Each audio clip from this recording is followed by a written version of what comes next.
Miss Raplamaa 2026 tõmbab kindlasti sae käima. Nii kuulutati Raplas Sadolini spordihoones juba 30. korda välja Miss Raplamaa 2026. Kuid muidugi eelnes pidulikule kroonimisele 4 tunni pikkune etendus, kust ei puudunud nii fantaasiavoor kui kaunid õhtukleidid. Ning etendusel eelnevalt on ka muidugi pikalt tööd tehtud. Meil küll, meil ei ole selline, et võib-olla pisut teistmoodi. Tõesti, et meil on 3 kuud sellist kooli, kus me proovime tüdrukuteni tuuna võimalikult palju erinevaid koolitusi, erinevaid valdkondi.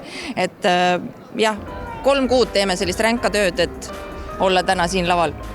Miss Raplamaa, mis sai alguse juba aastal 1995, on ainuke omataoline ettevõtmine, mis nii suurelt on veel oma traditsioone säilitanud ja alati on missivalimistel täismaja, kus parimad kohad saavad vaid kiiremad. No tegelikult on see väga raske töö ja nagu te teate, ega see ei ole lihtsalt tehtav, et siin on kindlasti taga ikkagi traditsioonid ja inimesed ja et ta ikkagi püsiks. Et kui mujal Eestimaal seda ei ole, siis Rapla on suutnud seda säilitada ja ma arvan, et see on üks Rapla väga suur fenomen. Olles nüüd näinud seda natukene seestpoolt, mismoodi siin asjad käivad, siis ma arvan, et see on üks selline tugeva kogukonna vaim. Ma arvan, et terve Rapla maakonna kogukonna vaim ja võib-olla veel isegi suurema ala oma, kes seda nagu selliselt tugevalt koos hoiab, et kõik korraldajad, nagu me nendega rääkisime, on kuidagi ise väga positiivselt meelestatud, tahavad seda teha, tahavad iga kord natuke paremini teha. No teie olite üks nendest esimestest, kes missivõistlusi korraldasid, et kui nüüd võtta see päev, kui teie tegite ja tänane päev, mis on muutunud? No, muutunud on üsnagi palju, et saal on suurem, et küll meie viimase korraga oli see sama saal veel, aga kindlasti ta on aina glamuursamaks muutunud, aga no siiski see põhi on jäänud paika, mis Tiiu ja Imbi siis lõid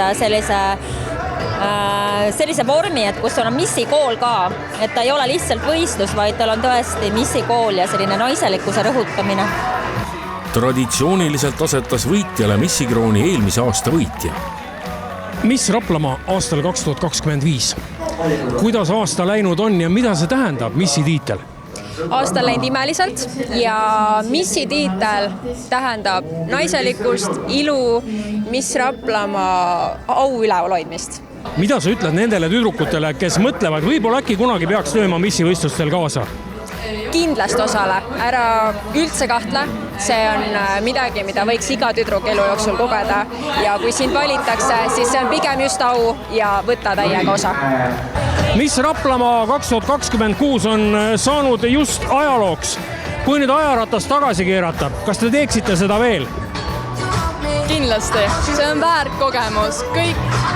Kõik need inimesed, kõik need koolitused, see on väärt seda. Mis kõige raskem oli?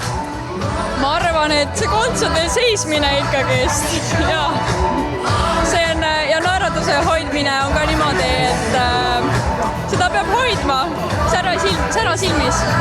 Miss Raplamaa 2026 tiitli võitis Helina Akatus, kes fantaasiavoorus tõmbas laval sõna otseses mõttes sae käima. Võib-olla küsiks sellise spordikommentaatorliku küsimuse, mis tunne on? Väga vapustav tunne, mul ei ole siiamaani see kohale jõudnud, et siukene asi päriselt nüüd juhtus. See on vapustav. Mis sellise võistluse juures kõige keerulisem ja kõige raskem võib-olla on? Kõige keerulisem kindlasti see, et iga nädalavahetus on kooli kõrvalt seda aega leida, nendel koolitustel käia ja üldse kogu aeg ilus ja aktiivne välja näha. No, kui nüüd on võimalik, oleks ajaratast tagasi keerata, kas sa teeksid seda uuesti? Muidugi, reaalselt absoluutselt teeksin uuesti. Ma soovitan nii paljudel Raplamaa inimestel, kes on võimalus, siis palun tehke seda, sest see on imeline kogemus. Ja vaadake siia ka.